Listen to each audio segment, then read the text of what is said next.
and New Hampshire and everywhere. So I'm really happy to move to Boston to study and engage in environmental issues and problem solving. Yeah. Nice. Welcome, Tian Tian. So everybody, Tian Tian mentioned she'll be working with me. She'll be, I used to work closely with Natalie, so she and I will be working together as well. So you may even see Tian Tian host one of our Zoom buff meetings. Who knows? We'll see. All right, next slide, David. All right, so here's our agenda for the day. We just welcomed Tian Tian. Our meeting norms, our community updates. We have 3 guests today. We have Sal Genevese from Boston University, Alexis Gomez from American Forest, and Kate England, who's the director of Green Infrastructure of the City of Boston, the inaugural director of Green Infrastructure. At the end, I'll send the link for the buff survey that we asked folks to fill out at the end of last meeting. We'll ask people to fill them out at the end of every meeting because we never know who's new and who's come back to join us. And then we'll talk about our next meeting.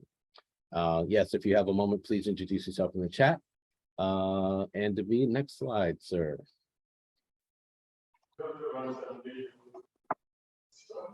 Here are our meeting norms. If you're familiar with us, these haven't changed. Next slide, to be.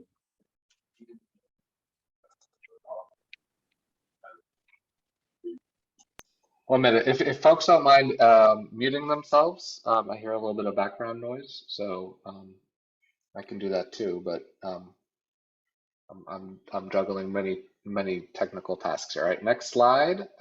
Thank you. Thank you, sir. All right, so here's time for those of you who are joining us today to give us a share community updates and some information. And who would like to go first? Please raise your hand.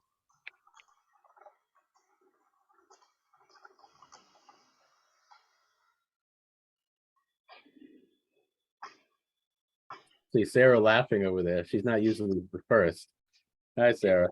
Hey, Erica. I'm laughing because I'm typing, but I didn't want to stop and raise my hand. I'll get in line later. All right. Hey, Erica, good morning. Hey, good morning. I don't have too crazy of updates, but I did see that the Boston Parks Department posted their Director of Urban Forestry position. I'm really excited about it. So good urban forestry people, spread the word. Nice. I did not see that. Could you, if you have that accessible, could you share the link, please? We would love to put that in our upcoming newsletter and share it out. Erica always has the pulse better than I do. Mm-hmm. Yes, she does. Absolutely. Thanks, Erica. All right. Sarah, you don't feel like raising your hand? Do you want to give us an update?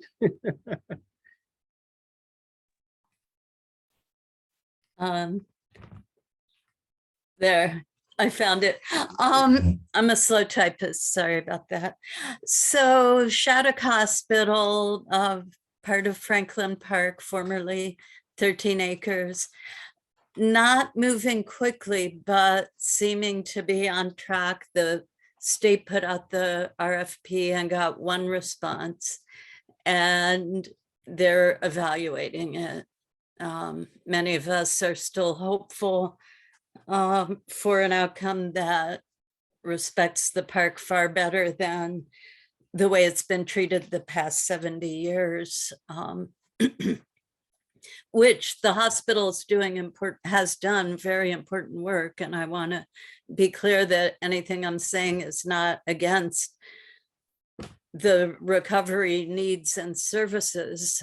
What I'm hoping is for a more coordinated planning effort that, for example, would put people who have been unhoused and don't own cars in a more transit-oriented location, and maybe not so concentrated as to replicate the problems at Mass and Cass. And I learned the other day that some neighbors have been very aware of increased needles in the park and have been making an effort to report to 311 and even started a website, but excuse me, that's before they even do the project. Right now, they're only the cottages, 18 cottages, I think 20 some residents. So it's a huge problem in society. I just hope to see more thoughtful solutions. So if anyone has ideas, I would love to hear them. I know we keep reading that the city found vacant lots and that a hotel in Quincy is being considered, and everyone talks about regional approaches to the public health issues, but they're still talking about a recovery campus.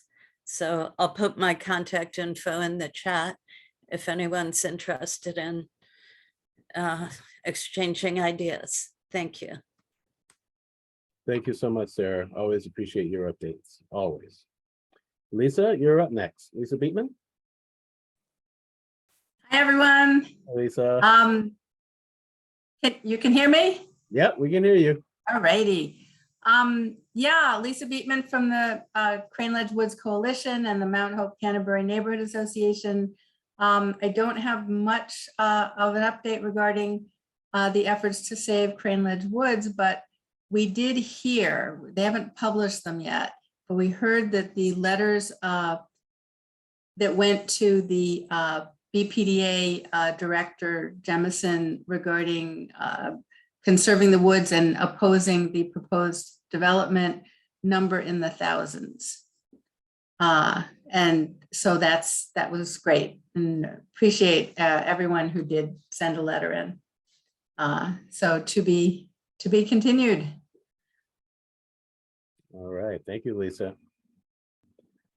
Any other quick community updates before we move on? Not seeing any hands raised at this time. I think we should move on. David, do you have anything to add, or we're good to go? All right. All righty. So I want to introduce our first featured guest today. His name is Sal Genevese. He's a lecturer natural sciences and mathematics at Boston University. Good morning, Sal. Hey, good morning, everyone. It's a pleasure to be here. I think I sat in on a meeting. When was it, Jarrell? Was that December, maybe? Yeah, I think it was a winter. Yeah. After I had my class had worked with Speak for the Trees in the fall, so it's great to be back, and I hope to be a regular member here. Yeah, just a little bit about myself.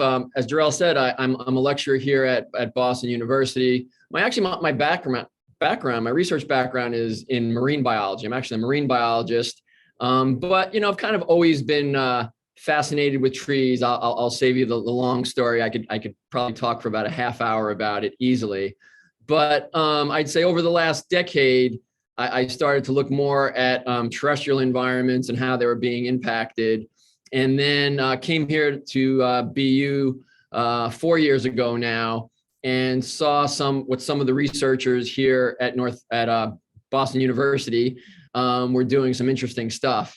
And then at the same time, there was an interesting opportunity for faculty of a program called the Cross College Challenge, which is a interdisciplinary program with there are project-based classes with up to 30 students, and faculty sort of pitch an idea, a theme that they'd like to, work on with their students. And so I'm co-teaching this class with Joelle Renstrom here at Boston University as well. And this is our second year doing this course called Environmental Equity and Urban Tree Canopies. And I think I don't have to tell any of you about, the value of trees, but so what we've been trying to do is with our students, and last year I believe we had a full class of 25, is work with partner organizations. And last year, one of the organizations we partnered with was Speak for the Trees, and how I found out about Buff.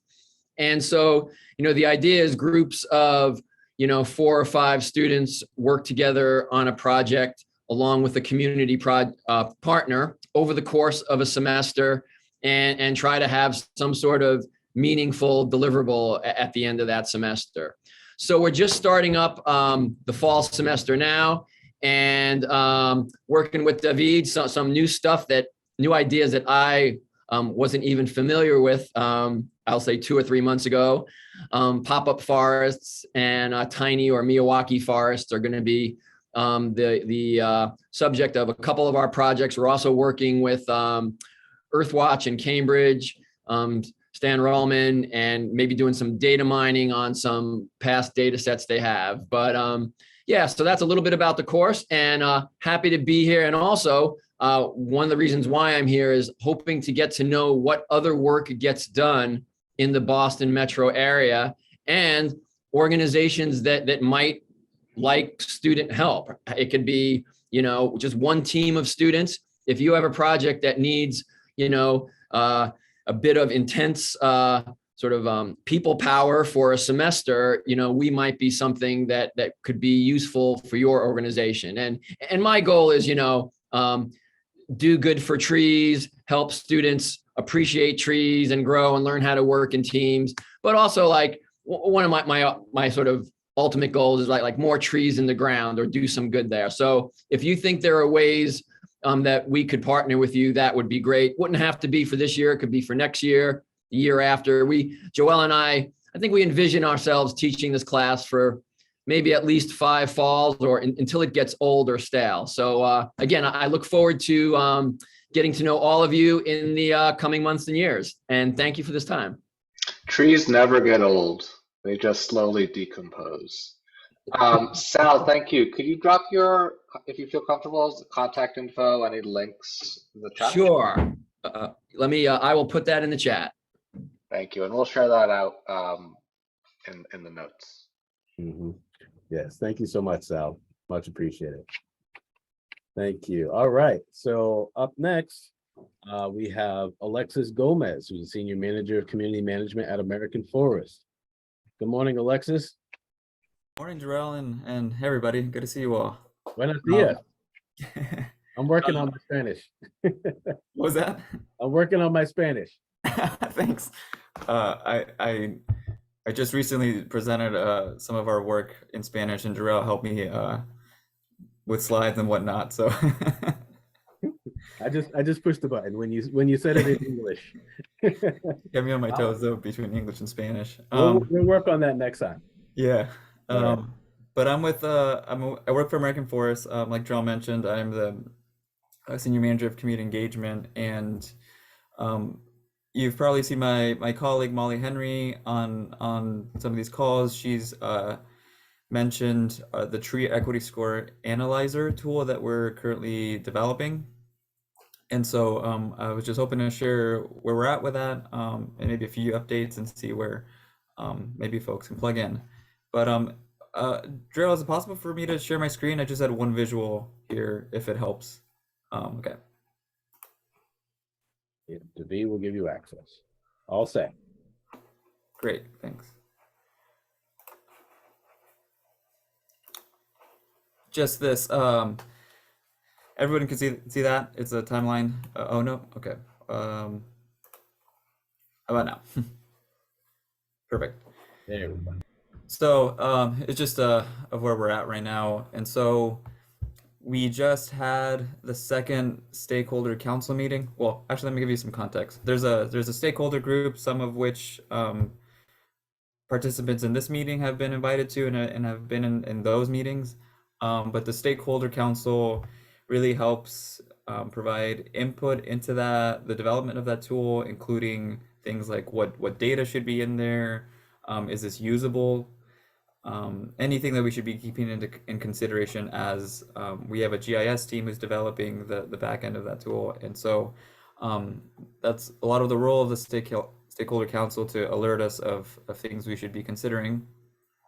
The second meeting of that stakeholder council just happened in the last couple of weeks. Also, I believe some folks from here were on that. And so here in the middle of this timeline is where we're at right now, where we just had that, where we're still identifying any supplemental data that might be a part of that tool. So one big benefit of doing this deep dive analyzer tool is that we can incorporate, if there's local data, if there's local information that would really assist along with Urban Tree Canopy in order to be more strategic about where planting happens, to be able to identify opportunities, etc. And so we are now in process of scheduling our final stakeholder meeting for sometime late October, when in that meeting we'll look at the beta version of that final. We'll be looking at the tool, the application itself. We'll run through it with the team, get additional feedback. That's not the end all be all for the tool. There will still be a little bit more tweaks to happen, but that'll give a really good sense of what it'll look like and the capabilities for folks in Boston to use it. And then after that final meeting, we'll also be holding a public training. So we encourage all members from here, and if you have other contacts who we should be inviting, that's an opportunity to learn how to make use of the tool, maybe think through of if you have particular projects or questions in using it. So you can follow. After this, I'll put in my contacts if you want to let me know that you're interested to participate in that. But we'll send more details on that training, and as well as the next meeting that we have as soon as we nail them down. The last thing I was just going to mention is that ongoing, simultaneous to that stakeholder process, we've been conducting one-on-one interviews. This is just another opportunity to get feedback, to get at some of concerns and questions that aren't always easy to tackle in a full group meeting.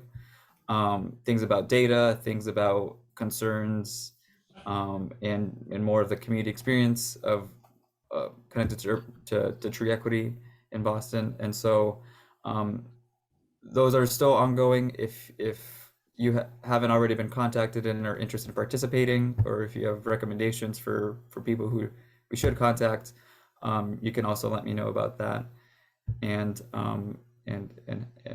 happy to get you involved.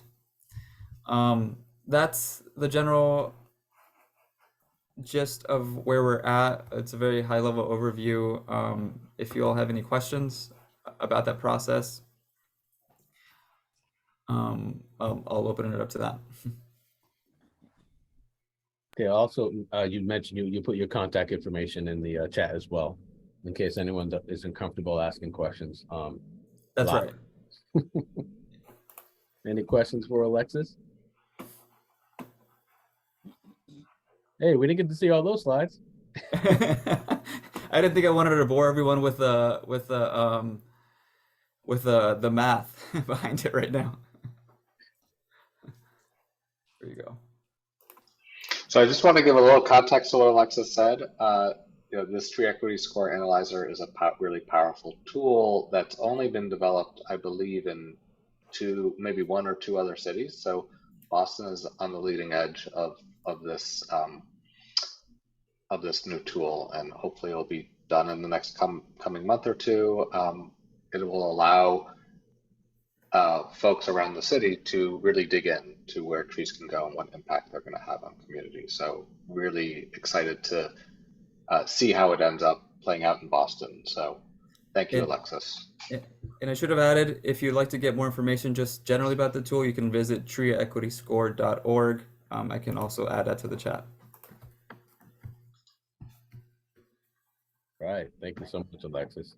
Oh, Anita, you have your physical hand up. Do you have a I question? do. I just want to say, Alexis, I've been using the Tree Equity Score website a lot, and there are lots of things I don't quite understand about it. So I would love to talk to you. Sure.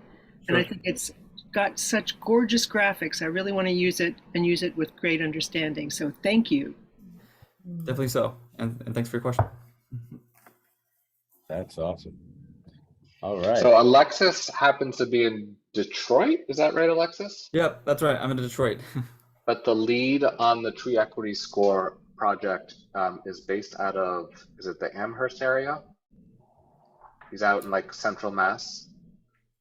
Yes. What's his name again? So are you not Molly? So no, the GIS.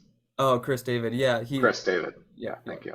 yeah. So American Forest is based out of DC, but like many organizations have employees all over the country. Molly's out of Providence.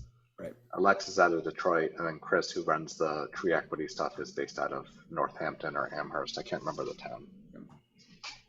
So getting back to you, Alexis, who should I contact then? I mean, which of these many people is best to ask very technical questions? Not so much technical, I'm not that technical.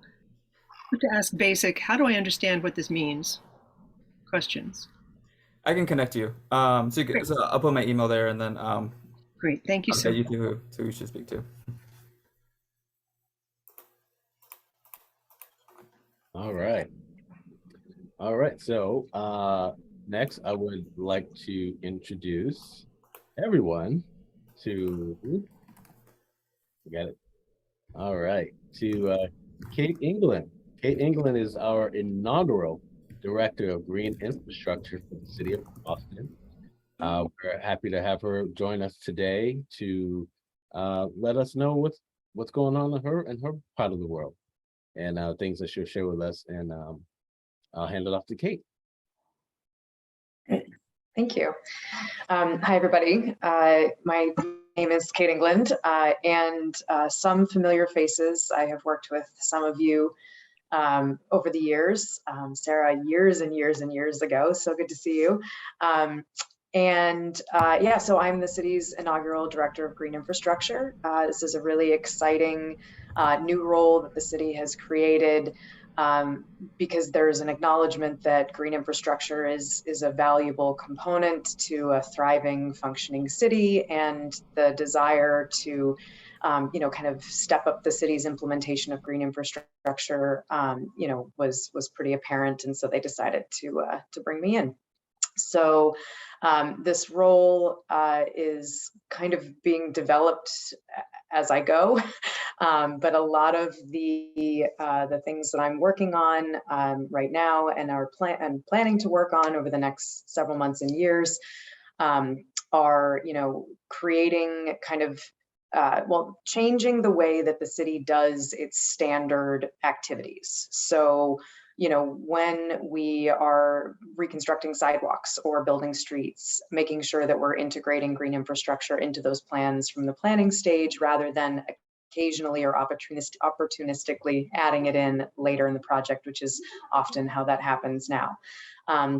When we're looking at our parks and making updates or renovations to our parks, how do we, factor in green infrastructure and stormwater management and address all of the impacts of climate resilience in a more intentional and mindful way. So a lot of my initial work is working with existing city departments and the way that they currently approach their projects and helping to make small changes to our process, small changes to our standard details, to our specifications that will result in more and better implementation of green infrastructure. So that's kind of an early and ongoing effort that I'm working on right now. We're also putting together a green infrastructure database that will contain all of the green infrastructure in the city of Boston. Primarily, its purpose from the city's side will be to better manage public green infrastructure that exists. Currently, we have features that have been constructed over the years, and many of them are getting little to no maintenance.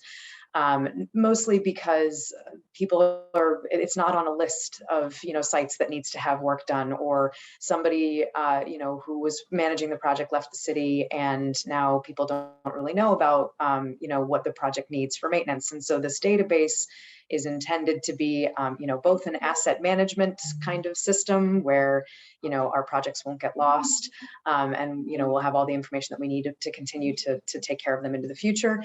But it's also, going to be used for planning purposes. So looking at where we currently have green infrastructure in the city, and then looking at where we need more green infrastructure in the city.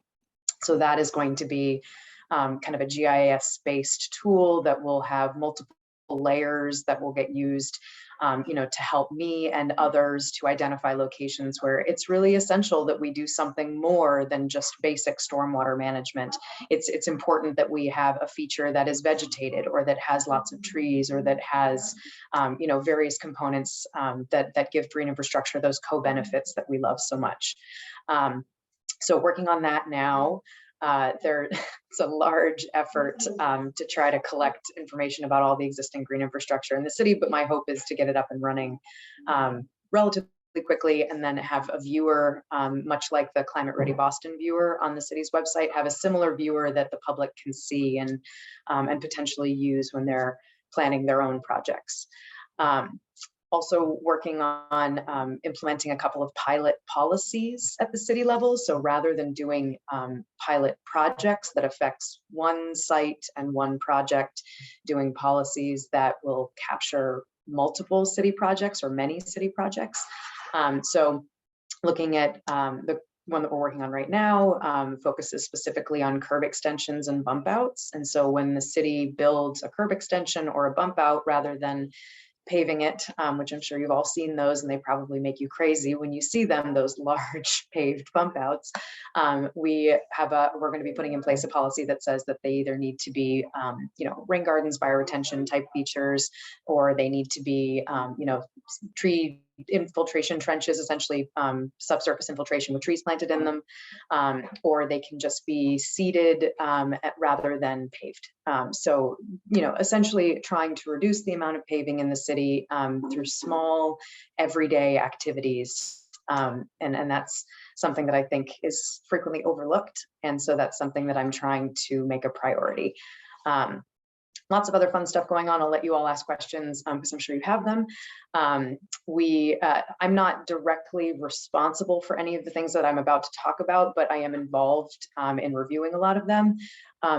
So the urban forestry plan that's about to be released by the city, I obviously didn't manage it. It's in our parks department, but I have thankfully been able to do some review and talk about implementation.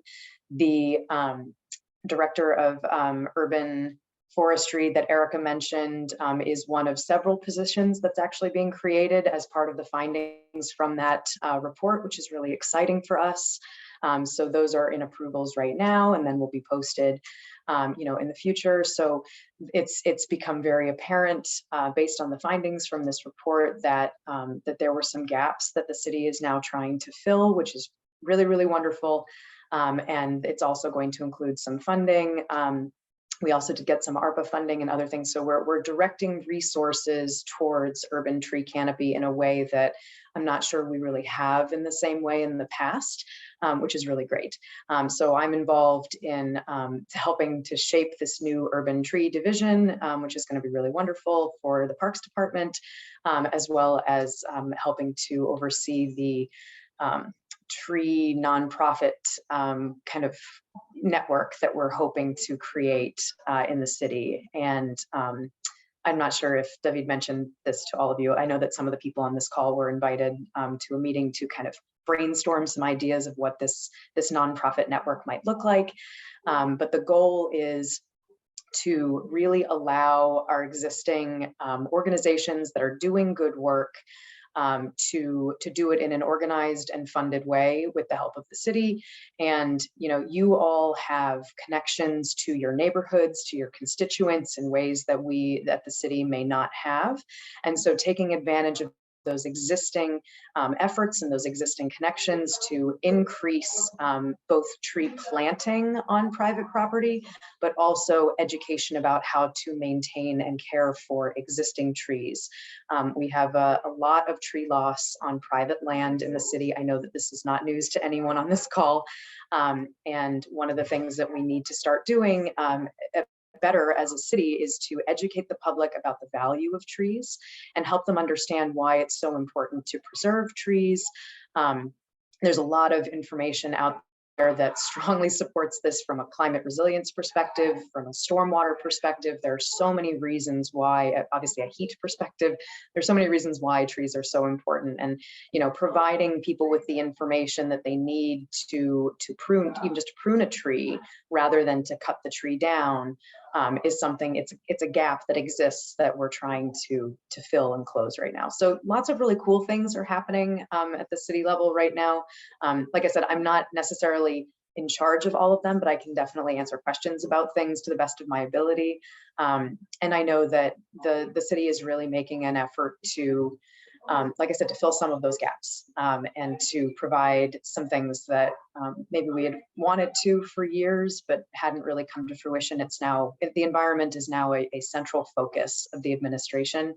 And I think that's such a wonderful thing, because I've been working in this field for years, as have many of you. And it's really hard to make progress when the administration doesn't align with your goals or doesn't agree with your goals.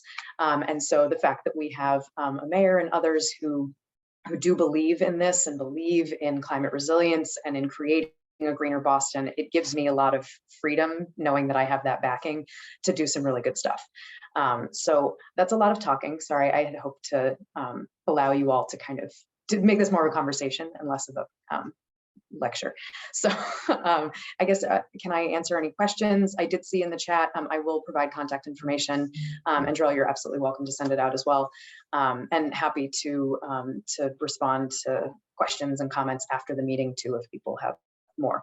Apologies if people have sent me emails already and I haven't responded to them. I got like 1,000 emails a day for the first like 3 or 4 weeks that I was in office. So it's crazy. It's starting to taper off a little bit now that I've, started to meet with people and I'm kind of sorting things out. But there were a lot of things that came in all at once. And so I'm still sorting through that. So apologies if I missed your email. I will respond. So anyway, questions, anything that I can, I don't know. I have a very lengthy email thread with you when you first started, Kate. I jumped right in, so I'm in there somewhere. Yeah. Email, so I appreciate you getting back to me. So thank you very, very much. You're welcome. We do have a few questions from a couple of our members, but I see Sarah raise her hand and Celeste. So I'm going to get to the questions that were asked that I already have previously. And then I'll let Sarah and Celeste ask their questions. Is that okay, Sarah and Celeste? That fine? Awesome.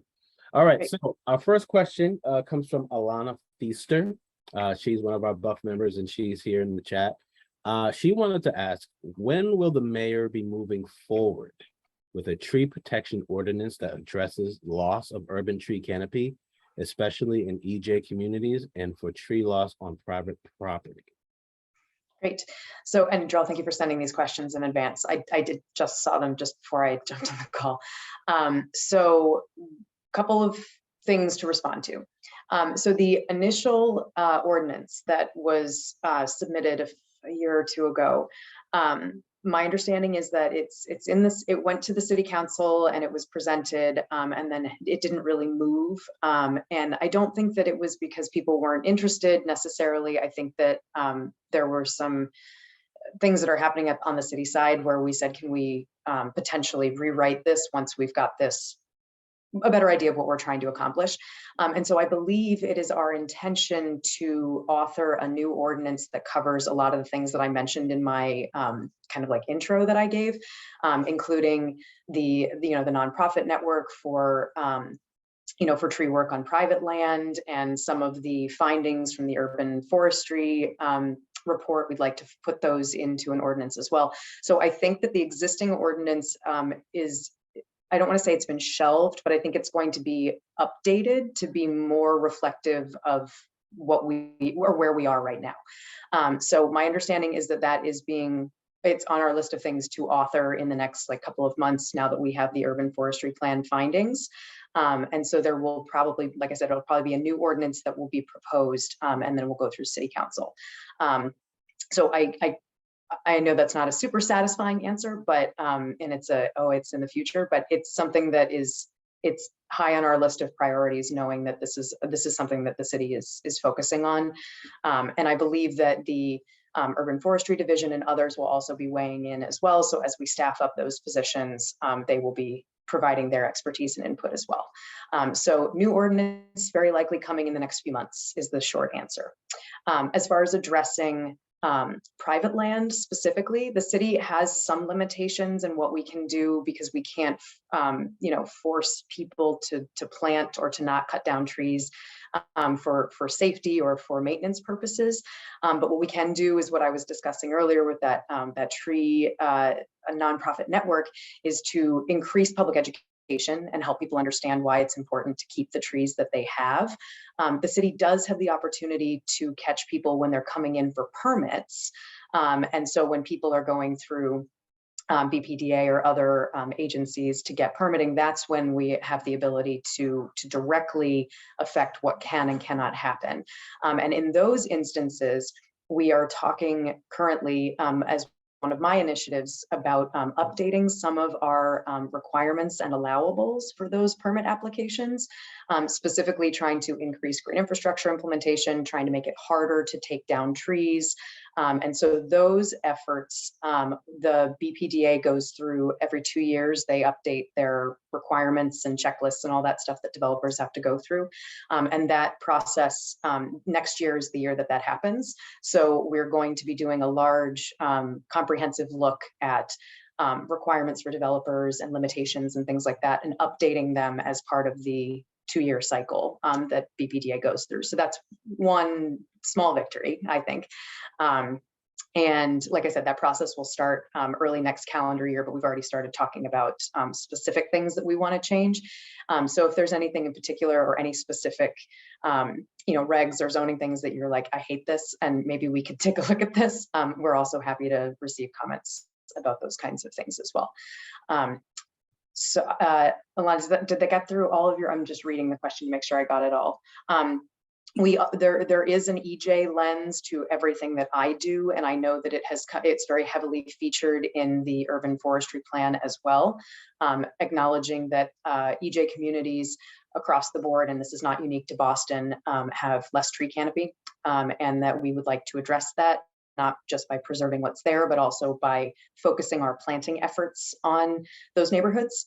And so a lot of the work that I'm going to be doing, the planning tool that I mentioned as part of the green infrastructure database, one of the layers, one of the overlays will be urban tree canopy and heat. And those areas that are high on the heat index and low on the tree canopy index will be very high on my list of priorities for installations that have trees. So those are all new things that the city is doing. And so I think moving forward, you'll probably see more tree plantings in green infrastructure features, which gives the trees a better chance of survival in the very near future. The bump out policy, the curb extension bump out policy that I was talking about earlier, strongly features tree infiltration trenches. So trees essentially being planted in stormwater features, which gives them more water to their roots and more air around their roots, less compaction, higher chance of survival for juvenile trees. So really, again, trying to make changes to small things that seem small that should have larger impacts. When will the urban forest plan be released? So it was supposed to come out in September, but I think it's being delayed.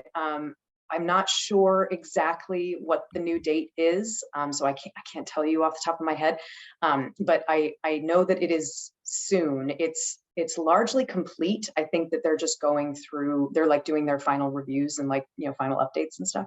Mm-hmm. So soon is the answer. I would be surprised if it was before September, but I know that it will definitely be out this year, and I'm guessing it'll probably be October if I had to guess.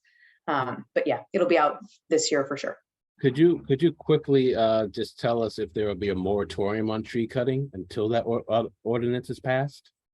That's not something that I don't know. I don't know is the short answer. I also I'm not sure that I'm not sure that is something that we've even discussed, like a full moratorium on tree cutting, because we acknowledge that there are reasons why trees do sometimes have to come down.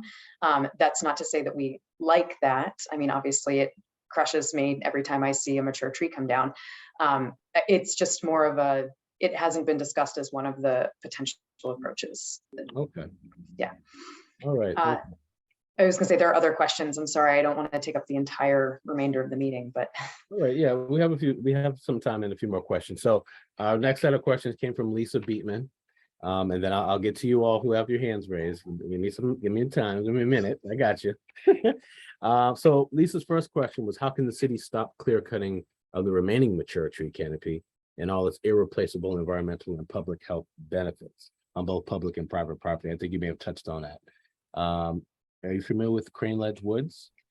I am now. I actually did some quick searching on the BPDA's website before this meeting, and I did actually check my inbox. The Crane Ledge Woods, it did come in, and it's in my inbox. It's just buried. I will get to that email, I promise. So I see what the proposed plan looks like. There's, from my understanding, again, I looked this up just before this meeting. It looks like 2 large forested parcels, and then one of the parcels they're proposing housing development. It's like 270 units or something to that effect. So I am familiar with that. So what the city can do in terms of limiting how many trees are lost is we can make requests and point to our existing regulations about tree removal. That said, our zoning codes and other things as they are currently written do allow for quite a bit of tree removal. And that's one of the things that we would like to address with our revisions that I mentioned that we'll be doing next year. And I say next year, but it's only a couple of months from now. I know that everyone's like, oh, next year, but it's starting in January, we'll be looking at revisions. So my understanding is that based on our current zoning requirements, what they're proposing is probably within their rights to do. That doesn't mean that it's what we necessarily want them to do. So BPDA has a lot of review opportunities where we can talk with the developer and steer them in directions that we would like to see. Obviously, we can hold permit approval and tie that up if they're not willing to work with us, but that's kind of the extent of the city's ability with the regulations as they're currently written. That said, I'm happy to talk to BPDA, and it sounds like there are many letters that came in which may be sufficient to have a larger conversation about this, but I'm happy to find out kind of what the reviewers' thoughts are about Crane Ledge Woods and just get an idea of whatever does end up getting built there, if something ends up getting built there, is more in line with what the community would like to see, than maybe what is currently proposed. So that's something that I can try to help with. Obviously, I'm not in the BPDA, so I can't give them direction to do or not to do something. But I am in a position where I can talk to them, and I can make a point to say that this is something that you need to reevaluate or you need to look at. And I'm happy to do that. So I know that's not a super satisfying answer, but it's at least something that I can do to help. And I think realistically, this administration, at least this has been my experience, listens to the public quite a bit more than previous administrations.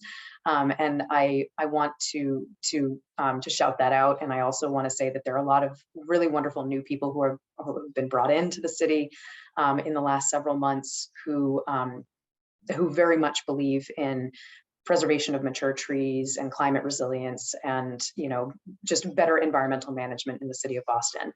So I think that you're going to start to see that the internal staff at the city is more in favor of a lot of the preservation efforts that I'm kind of hearing from groups like this than maybe you had in the past. So approach these with positivity and the hope that the city will listen, and I think you'll be surprised how often they're willing to listen, especially with some of these new staff members. BPDA has gotten a couple of really wonderful new people that I'm really excited about in high positions. So that's, I think, a good thing.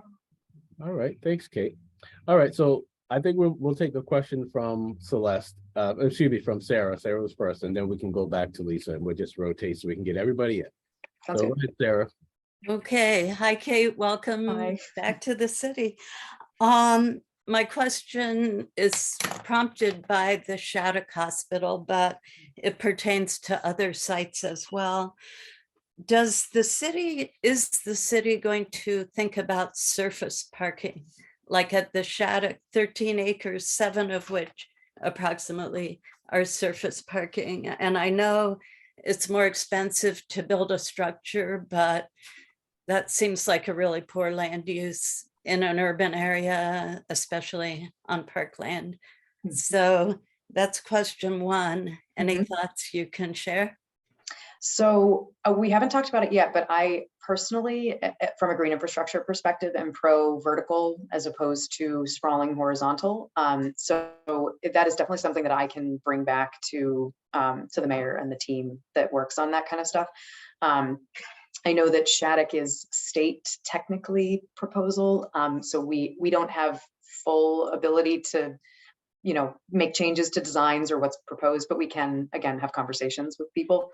And I think that especially in park projects, there's definitely value to at least considering vertical parking as opposed to sprawling horizontal parking, because you do want your area of impact to be less, and you do want to to consider what the alternative use of the space would be if it wasn't parking.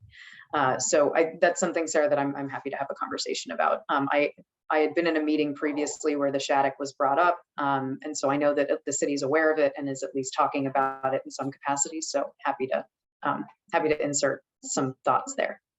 Thank you. It's a huge opportunity, and not that any other project isn't equally valuable in terms of trees, but the symbolic, like when you go down Morton Street, you don't even feel like you're adjacent to a park, so they can do much better.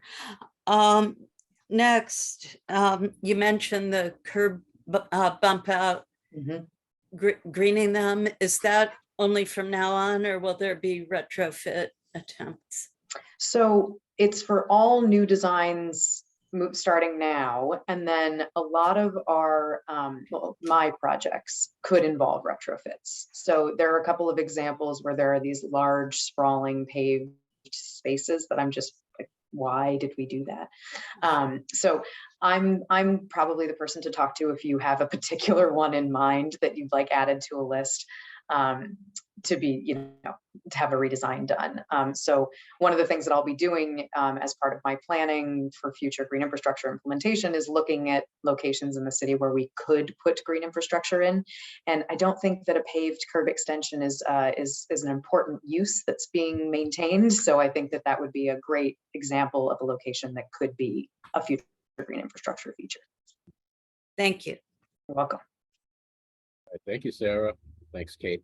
Another question from Lisa. How can the Canterbury and Stony Brook Watershed District currently flooded areas be protected from future increased flooding? Yeah, so this is my expertise in a nutshell. But these two locations in particular, these two watersheds in particular, obviously get a lot of runoff and are downstream locations for large drainage areas. And so one of the things that we will be looking at is how to increase localized storage capacity for stormwater. So in green infrastructure features, for example, in rain gardens, in subsurface infiltration areas that reduce the impact downstream, reduce flooding and water quality issues downstream. So a lot of the work that I will be doing and that I'm now enlisting all of the other city departments to help me do is in pursuit of reducing surface flooding where possible. So we obviously acknowledge that with climate change, we are getting more frequent and more intense storm events. That is just the reality of our new climate. And so to the best of our ability, we are going to be providing localized storage to try to reduce some of those flooding events, but there's always going to be storm events that are going to lead to flooding at some point. And so acknowledging that during those, those 100-year floods where just everything is flooding, no matter what we build, there's nothing you can do, it's going to be flooded. We can't obviously make promises to address those kinds of conditions, but in terms of the storms that we get every day, where you're talking about an inch of rain that should not cause extreme flooding, that at least we can make huge improvements. So again, if you have particular locations that flood often that you would like to share with me, or even Boston Water and Sewer, or any of the organizations that may be responsible for those areas, it helps me to identify where green infrastructure is needed. So you're out in the field, you live in the neighborhoods, you're out on the streets, and you be our eyes essentially, and send me information, send me pictures. I get a lot of pictures in Slack from city employees who are like, look at this flooding from just crazy storm events. So I have a folder with all of the locations that we know have flooding problems, and those are also on my list of locations that we'll be looking at early for green infrastructure. All right, thank you, Kate. Celeste, you're next. Thank you, Jarrell. No problem. Thank you. I guess my questions are a follow-up to Alana's. I was going to ask about the tree ordinance. Sure. That it can't be applicable to private property. Currently, I understand that, but an ordinance could be applicable to private property in the Yes. future. Many of us have been thinking and working on drafts and talking about a tree ordinance for a few years, sort of put it off until the report comes out on the urban trees. But if the city's working on something, will there be a chance for public input before it's presented to the council? I don't see why not. So I can talk to, the chief of environment and myself and our policy staff and others are the ones who are talking about a revised ordinance. And I think that it's possible that we could maybe make it available for comment or something. We have processes for that kind of stuff. And we're, like I said, we're also willing to take comments and feedback proactively too, if you want to send us stuff in advance. So let me chat with the group and see if there's any reason why we couldn't make it open for comment. And then obviously once it gets to city council, you can make comments as well. Sure. But I understand wanting to be proactive about it and getting things in kind of the initial draft. So I don't see why we couldn't. I will talk to people and then send something to Jarrell, who can send out to this group, maybe just kind of here's what we're envisioning for the process. And then you can also, like I said, send me anything that you have, even if it's drafts of things, and we can kind of see how they align and fit in with the findings from the urban forestry plan, and also with what our goals look like as well. So I think, like I said, this administration is a bit more collaborative than previous administrations, and that includes with the public. And so I think that there's a lot of opportunity here to create something that the public is happy with, that really serves the city's purposes, and that just makes overall improvement to the environment. So I'll get you some more information. Because the ordinance that was presented last year had no teeth in it. It just was completely ineffective. And part of that is, and it includes bump outs as well as planting trees. And you need a huge increase in personnel to even do any of this, because all these plants will need maintenance, watering, and for any sort of tree ordinance enforcement. So absolutely. And it's actually I didn't want to get too into the nitty gritty details of the policy, but I have 2 maintenance contracts that are being bid as part of the policy, the pilot, that are available for, one's a landscape maintenance, and the other is a regenerative air sweeping, like forest paving. So yes, we are very, very aware that maintenance is frequently a roadblock to building this, and I wanted to remove that roadblock. So this is my short-term solution, and then obviously long-term staffing up and other things are also on my list. thank you, Kate. You're welcome. Yeah. All right, Kate, thank you. I just want to move on to the next question. Ilani? Thank you, Jarrell. Can someone put your phone on mute? Your Zoom on mute, somebody? Or Davi, can you push the main button on that? Okay. All right. Ilani? Thank you very much. Good morning. I thank you for joining us, Kate, to our Buff meeting. And thank you, Buff, for bringing all of us tree huggers together. Appreciate you.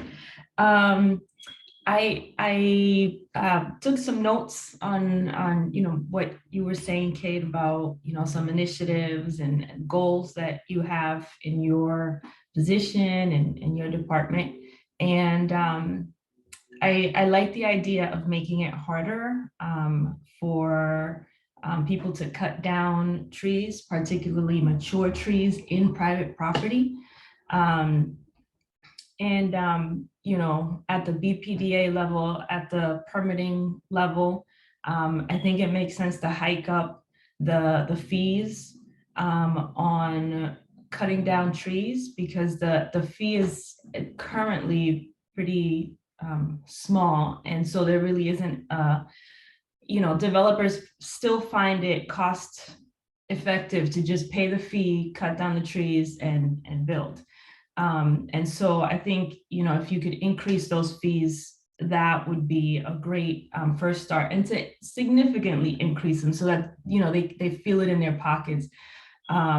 Because certainly the neighborhoods, the surrounding neighborhoods feel it. And it's not just, a one-time transaction. They will feel it on a generational level. They already do, particularly in environmental justice communities. Our asthma rates are higher. And so I appreciate that a moratorium maybe across the city might be a little unrealistic for you to set as a goal. But I think that based on what we know on environmental justice communities, I think it makes sense to seriously consider, while you are working on developing, making it harder or more expensive to cut down the existing tree canopy in Boston on private property, that at least for the environmental justice communities, there is a moratorium. Where based on what we know, in these communities, based on the evidence we have of the health impacts that they're already experiencing and will continue to experience as a result of this leveling off of all of our, natural assets. And, it's not a temporary leveling off. This is permanent. Once it's down, it's down. I'm not gonna go. I don't want to ramble, but I think that you should seriously consider and seriously push for a moratorium on EJ communities while you work on, increasing those permitting costs, because that's next year, and yeah, you're right. We, us tree huggers, I'm personally not thrilled about the fact that we're talking about next year, but I mean, that's not even, it's not us that you have to worry about. It's the planet, it's our environment. And so, that I think the Mother Earth doesn't want to wait for next year or the year after that. So we got to put a, metal to the, pedal to the metal, whatever that expression is. So that's one suggestion that I'd like to make. And another place to start is, there are people here who, will tell you Crane Ledge Woods is one of the most significant unprotected urban forest wilds in the city. And here's a great opportunity for the city to, jump in and purchase that property and then assign it, protected land. It's, I know that you've got, a lot of emails and a lot of folks pulling you in many different directions, but that's one place to start. And we've made it crystal clear to the BPDA that that's what we want. I don't want to see any development on Crane Ledge Woods. I'm not going to sugarcoat it. I want to see that land protected. And I understand this might be a unicorn of a case, and that we're not going to see that across the board, but we have to start somewhere. And Crane Ledge Woods is a great place to begin. And the last thing, you know what? That's it. I stop and I will. Thanks Thank you for the opportunity to speak and ask questions. Yolandi, Absolutely. thank you so much. Go ahead, No, Kate. I love, I mean, as a self-identified tree hugger myself, I totally agree with, you know, with all of the things that you're saying and that the people in this group are saying. And this is an imminent problem. It's not like we can, you know, we're not looking at something that, you know, we have time to like, you know, to wait. So like I said, I can do some from my position, and I'll see what I can do in the short term. And I'll have that conversation with BPTA as soon as possible, just to kind of find out what their thinking is and where they're at with that, and see what we can do. And, you know, being aware that EJ communities in particular are just, they're so vulnerable to so many different exposures, and that just has to be part of the conversation. Everyone, I'm incredibly sorry. I have to jump. I have to go. Actually, I'm meeting with the new the Green New Deal director. So he and I are planning to very heavily align our efforts around all these things that matter. And I know that there are 2 additional questions, and I do want to answer them. So if you could maybe just email them to me, and then I'll respond, because I really do want to be responsive to all of your questions, because again, you're the ones who are out in the field doing this work, and it's very helpful for us as city employees to have that support and to have those eyes.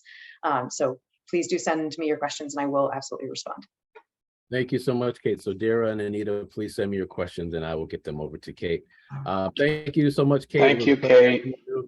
Thanks, everybody. I'm typing my email address in the chat right now. Sorry. All right. Thank you, everyone. I'm so sorry to jump, but I'm sure I'll see you all again, and we'll talk to many of you again. All right. Thank you, Kate. Take care. Thanks. All right, everybody. So it is high 12. I have inserted, well, I tried to insert the link to the survey, and there it is. It's in our chat. If you haven't filled it out, please fill it out. Please fill it out. Let us know what you think. Give us your feedback. Help us get better. We can only get better with your support. So thank you all so much. We will see you at our next Buff meeting, October 14th, 2022. Same time, same channel. I look forward to seeing you all. And if you have any additional questions that you'd like to ask Kate, please send them to me in my email. You all know how to get in contact with me. So please send your questions along. David, you want to close us out with anything? All right. Thank you all so much. I look forward to seeing you next month. And if you need anything, reach out. Thank you so much. Peace and be well. Have a great weekend.